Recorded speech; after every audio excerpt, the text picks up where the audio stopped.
നമസ്കാരം മലയാളി വാർത്തയിലേക്ക് സ്വാഗതം. രാഹുൽ ഷഹനാസ് യുദ്ധത്തിന് യാതൊരു അന്ത്യവുമില്ല. പരസ്പരം ഫേസ്ബുക്ക് പോസ്റ്റുകൾ പങ്കുവച്ചും നിയമ നടപടികൾ സ്വീകരിച്ചും ഇരു കൂട്ടരും തമ്മിൽ കൊമ്പുകോർക്കുന്ന കാഴ്ചയാണ് കഴിഞ്ഞ ദിവസങ്ങളിൽ നമ്മൾ കണ്ടുകൊണ്ടിരിക്കുന്നത്. കഴിഞ്ഞ ദിവസം രാഹുലിനെതിരെ ഒരു ഫേസ്ബുക്ക് പോസ്റ്റ് പങ്കുവച്ചിരിക്കുകയാണ് ഷഹനാസ്. മറ്റൊരാൾ എഴുതിയതെന്ന് കരുതപ്പെടുന്ന ഒരു ഫേസ്ബുക്ക് പോസ്റ്റാണ് തൻ്റെ ഫേസ്ബുക്ക് അക്കൗണ്ടിലൂടെ ഷഹനാസ് രാഹുലിനെതിരെ പങ്കുവച്ചിരിക്കുന്നത്. നിന്നെ കൊല്ലാൻ എത്ര സമയം വേണമെന്ന് ചോദിച്ച ജനപ്രതിനിധിയിൽ നിന്നും കൂട്ടാളികളിൽ നിന്നും ഇതിൽ കൂടുതലൊന്നും പ്രതീക്ഷിച്ചിട്ടില്ല. ഇനിയും പറഞ്ഞുകൊണ്ടേയിരിക്കും. പൂട്ടാമെങ്കിൽ പൂട്ടെ.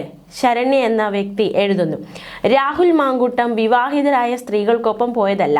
വിവാഹിതരായ വിവാഹബന്ധം ഒഴിഞ്ഞിട്ടില്ലാത്ത സ്ത്രീകൾ എന്തിന് രാഹുലിനൊപ്പം പോയി എന്നതാണ് ഇവിടുത്തെ പല ഹാബിച്വൽ ഓഫൻഡർമാരുടെയും ചോദ്യം. ഉത്തരം ഇവന്മാർക്ക് അറിയാഞ്ഞിട്ടല്ല. സംഭവം ഇവന്മാർ ഈ ചോദ്യം മനഃപൂർവ്വം ചോദിക്കുന്നതാണ്. കാരണം കേരളം പോലൊരു, അല്ലെങ്കിൽ വേണ്ട ഇന്ത്യ പോലൊരു പാട്രിയാർക്കൽ രാജ്യത്ത് നിന്നുകൊണ്ട്, ഇത്രയേറെ സ്ത്രീ വിരുദ്ധർക്കിടയിൽ നിന്നുകൊണ്ട് അങ്ങനെ ഒരു ചോദ്യം ചോദിച്ചാൽ കിട്ടാൻ പോകുന്ന സ്വീകാര്യത യുവമാർക്ക് നന്നായിട്ട് അറിയാം. ഇതിനെതിരെ തിരിച്ചു ചോദിക്കാനൊരു ചോദ്യമുണ്ട്. ഇവരാരും വിവാഹിതരാണെന്ന് രാഹുലിന് അറിയാൻ പാടില്ലായിരുന്നു എന്നതാണത്. അറിയാമെന്നാണ് ഉത്തരമെങ്കിൽ പിന്നെ ചോദ്യവും പറച്ചിലും ഒന്നുമില്ല. രാഹുലും അവൻ്റെ ശിങ്കിടികളും ഇപ്പോൾ തന്നെ സ്റ്റാൻഡ് വിടണം. ഇനി അറിയില്ലായിരുന്നു എന്നാണ് ഉത്തരമെന്നിരിക്കട്ടെ. ഏതു പെണ്ണിനും വന്ന് എന്തും പറഞ്ഞും പറ്റിച്ചിട്ട് പോകാൻ കഴിയുന്ന അത്രയും പൊട്ടനായിരുന്നു യൂത്ത് കോൺഗ്രസ് അധ്യക്ഷനും കോൺഗ്രസ് നേതാവും കൈപ്പത്തി അടയാളത്തിൽ പാലക്കാട് മത്സരിച്ച് വിജയിച്ച MLA-യുമായ രാഹുൽ എന്ന് നിങ്ങളൊക്കെ അങ്ങ് സമ്മതിച്ചു തരണം. ഇനി അറിയാമായിരുന്നു, പക്ഷേ ഇങ്ങനെയൊക്കെ ആവുമെന്ന് കരുതിയില്ല. വാഗ്ദാനം നൽകി തുടങ്ങിയ ബന്ധങ്ങളായിരുന്നില്ല എന്നാണ് ഉത്തരമെന്നിരിക്കട്ടെ.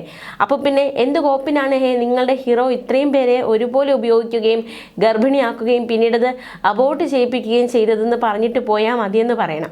ഇത്രയും പേര് ഒരുപോലെ ആക്സിഡന്റിൽ പ്രഗ്നന്റ് ആയതാണ് എന്നെങ്ങാനും ആണ് ഇവറ്റോൾ പറയുന്നതെങ്കിൽ പിന്നെ ഒന്നും നോക്കരുത്. കയ്യകലത്തുണ്ടെങ്കിൽ ഒരെണ്ണം അങ്ങോട്ട് വീക്കി കൊടുക്കണം. അങ്ങനെയും ഇത്തിരി വിവരം വയ്ക്കുമെന്ന് മാത്രം കരുതുക. ഇനി ഇവന്മാരുടെ ഈ ടൈപ്പ് അപരാധങ്ങൾ കേട്ട് ഈ വിഷയത്തിൽ എന്ത് സ്റ്റാൻഡ് എടുക്കണമെന്ന് കൺഫ്യൂഷൻ അടിച്ചു നിൽക്കുന്ന ആളുകളോടാണ്. രാഹുൽ മാങ്കൂട്ടവും സുക്കൊടക്കാടനും ഒക്കെ കൃത്യമായി വിവാഹിതരായ സ്ത്രീകളെ തന്നെ അവരുടെ സെക്ഷൽ വയലൻസിന് ഉപയോഗിക്കുന്നതിന് പിന്നിൽ കൃത്യമായ ലക്ഷ്യങ്ങളുണ്ട്. വിവാഹം പല സ്ത്രീകളെ സംബന്ധിച്ചിടത്തോളം ഒരു ട്രാപ്പാണ്. ആ സിസ്റ്റത്തിനകത്ത് പെട്ടുപോകുന്ന ഫ്രസ്ട്രേറ്റഡ് ആയ സ്ത്രീകളെ ടാർഗറ്റ് ചെയ്താൽ യുവമാരെ പോലുള്ളവർ എല്ലാ കാലത്തേക്ക് സേഫ് ആണ് എന്നാണ് ഇവരുടെ എല്ലാം വിചാരം. സമൂഹം വിവാഹിതരായ സ്ത്രീകൾക്കുമേൽ, അതായത് ഡിവോഴ്സി ആണെങ്കിലും വിവാഹിതരല്ലെങ്കിലും എന്തെങ്കിലും പ്രത്യേക പരിഗണന കിട്ടുമെന്ന് ഞാൻ പേഴ്സണലി വിശ്വസിക്കുന്നില്ല. അടിച്ചേൽപ്പിച്ചിരിക്കുന്ന അധിക ബാധ്യതകൾ പേറുന്ന സ്ത്രീകൾ ചൂഷണം ചെയ്യപ്പെട്ടത് തിരിച്ചറിഞ്ഞാൽ പോലും അതൊന്നും പുറത്തു പറയില്ല. കുടുംബം, ബന്ധുക്കൾ, നാട്ടുകാർ, സമൂഹം തുടങ്ങിയവയെ സ്ത്രീ ആയതുകൊണ്ട് മാത്രം അവർ ഭയപ്പെടും. ഇന്ന് യുവമാർക്ക് നന്നായിട്ട് അറിയാം. പിന്നെ എങ്ങാനും ഏതെങ്കിലും ഘട്ടത്തിൽ യുവമാർ പിടിക്കപ്പെട്ടാൽ ഇപ്പോൾ രാഹുൽ ചെയ്യുന്ന പോലെയും നേരത്തെ കൊടക്കടനൊക്കെ പറഞ്ഞതുപോലെയും എന്നെ കുടിക്കിയതാണ്, പെടുത്തിയതാണ്, പരസ്പര സമ്മതത്തോടെ ആയിരുന്നു എന്നൊക്കെ പറഞ്ഞ് തടിയൂരാൻ പറ്റും. യുവമാരുടെ തന്നെ ഭാഷയിൽ പറഞ്ഞാൽ തലയിലാവാതെ രക്ഷപ്പെടാം. പിന്നെ എങ്ങാനും പുറത്തറിഞ്ഞാലോ ഇപ്പോഴത്തെ പോലെ ആയിരിക്കുമല്ലോ സ്ത്രീകളുടെ അവസ്ഥ. അവരുടെ നെഞ്ചത്തോട്ട് കയറാൻ ഒരു കാരണം കാത്തു നിൽക്കുന്ന ഈ ആൺകൂട്ടം അതങ്ങ് ആഘോഷമാക്കുമെന്ന് ഉറപ്പല്ലേ. പരസ്യമായോ നിയമപരമായോ ആരെങ്കിലും രംഗത്ത് വന്നെന്നിരിക്കട്ടെ, സ്ലട്ട് ഷെയിം ചെയ്തും വ്യക്തിഹത്യ നടത്തിയും ഐഡന്റിറ്റി ലീക്ക് ചെയ്തും തെറി വിളിച്ചും അങ്ങ് ഇല്ലാതാക്കി കളയാൻ എളുപ്പമാണല്ലോ. അല്ലെങ്കിൽ നോക്കൂ, രാഹുലിനെതിരെ KPCCക്ക് കിട്ടിയത് 9-ലധികം പരാതികളാണ്. ഇതിൽ എത്ര പേരാണ് വിവാഹിതർ? ലീഗലി മൂവ് ചെയ്യുന്ന 3 പരാതികളിൽ ഒരാൾ അവിവാഹിതയാണെന്ന് എല്ലാവർക്കും അറിയാമല്ലോ. അവരുടെ പരാതിയെക്കുറിച്ച് മിണ്ടുന്നുണ്ടോ ഈ വെട്ടുക്കിളിക്കൂട്ടം? ഒരക്ഷരം മിണ്ടിയോ ആ മാങ്കാട്ടം? മിണ്ടില്ല. കാരണം അതിലൊരു ത്രില്ലില്ലല്ലോ. മാത്രമല്ല സമൂഹം ക്രൈമായിട്ട് അംഗീകരിക്കുന്ന കാര്യങ്ങൾ മറ്റു പരാതികളിലെല്ലാം നടന്നിട്ടുണ്ട് താനും. വിവാഹിതരായതുകൊണ്ട് മാത്രം പരാതി കൊടുത്ത ഈ 2 സ്ത്രീകൾ അനുഭവിച്ച സമാനമായ ആക്രമണങ്ങൾ അല്ല പോലും. അപ്പോൾ പറഞ്ഞു വന്നത് ഇതാണ്: ഇവന്മാരെ പോലുള്ള സകല പൊട്ടൻഷ്യൽ റേപ്പിസ്റ്റുകളുടെയും മോഡസ് ഓപ്പറാൻഡി തന്നെ ഇതൊക്കെയാണ്. മാനസികമായും ശാരീരികമായും സാമ്പത്തികമായും കുടുംബപരമായും പ്രശ്നങ്ങളുള്ള സ്ത്രീകളെ ടാർഗറ്റ് ചെയ്യുക, ഉപയോഗിക്കുക. അത്തരം മനുഷ്യരെ ഇമോഷണലി കയ്യിലെടുക്കാൻ വളരെ എളുപ്പമാണ്. അവരുടെ മെൻ്റൽ ഇൽനെസ്സിനെ പെട്ടെന്ന് മുതലെടുക്കാൻ കഴിയുമെന്ന് ചുരുക്കം. അതുവഴി ആവശ്യങ്ങൾ നടത്തിയെടുക്കാം, ഉപയോഗിക്കാം. ഉപയോഗം കഴിഞ്ഞ ശേഷം ഇട്ടിട്ട് പോകാം. അതുകൊണ്ടാണ് നിരന്തരം പറയുന്നത്, അത്തരം അവസ്ഥകളുടെ കടന്നു പോകുന്ന ഒരു സ്ത്രീ അതിന് വിവാഹിതയായാലും അല്ലെങ്കിലും നൽകുന്ന കൺസെന്റ് യഥാർത്ഥ കൺസെന്റ് അല്ലെന്നും അത് വാലിഡ് അല്ലെന്നും മാനിപ്പുലേറ്റഡ് ആണെന്നും അവരത് നൽകുമ്പോഴുള്ള അവരുടെ മാനസിക അവസ്ഥകൾ കൂടി തീർച്ചയായും പരിഗണിക്കപ്പെടേണ്ടതുണ്ടെന്ന്. അപ്പോൾ വിവാഹിതരായ സ്ത്രീകൾ എന്തിന് രാഹുലിൻ്റെ അടുത്ത് പോയി എന്നല്ല, വിവാഹിതനല്ലാത്ത രാഹുൽ എന്തിനായിരിക്കും കൃത്യമായിട്ട് വിവാഹിതരായ ഇത്രയും സ്ത്രീകളുടെ അടുത്തേക്ക് പോയി എന്ന് തിരിച്ചു ചോദിച്ചു നോക്കണം അവൻ്റെ വെട്ടുകിളിക്കൂട്ടം. ഒരുപക്ഷെ നിങ്ങൾക്ക് ഉത്തരം കിട്ടിയേക്കും, ഒരുപക്ഷെ മാത്രം എന്ന് പറഞ്ഞാണ് ഈ കുറിപ്പ് അവസാനിക്കുന്നത്. രാഹുലിനെതിരെ രൂക്ഷമായ വിമർശനം ഉന്നയിച്ച ഒരു കുറിപ്പാണ് ഷഹനാസ് തൻ്റെ ഫേസ്ബുക്ക് അക്കൗണ്ടിലൂടെ പങ്കുവച്ചിരിക്കുന്നത്.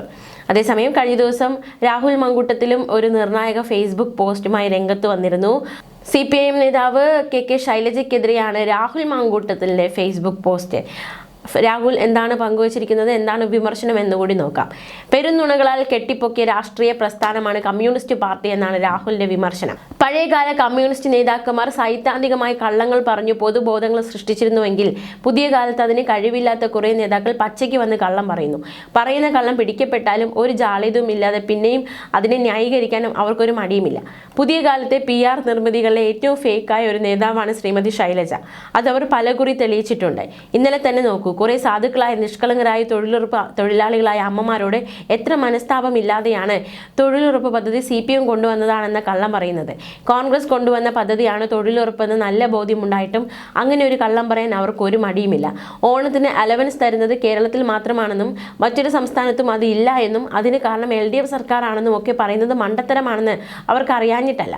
ആ സാധു അമ്മമാരുടെ നിസ്സഹായതയും പ്രാരാബ്ധത്തെയും ചൂഷണം ചെയ്ത് തങ്ങൾക്ക് വോട്ട് കൂട്ടാൻ ശ്രമിക്കുകയാണ്.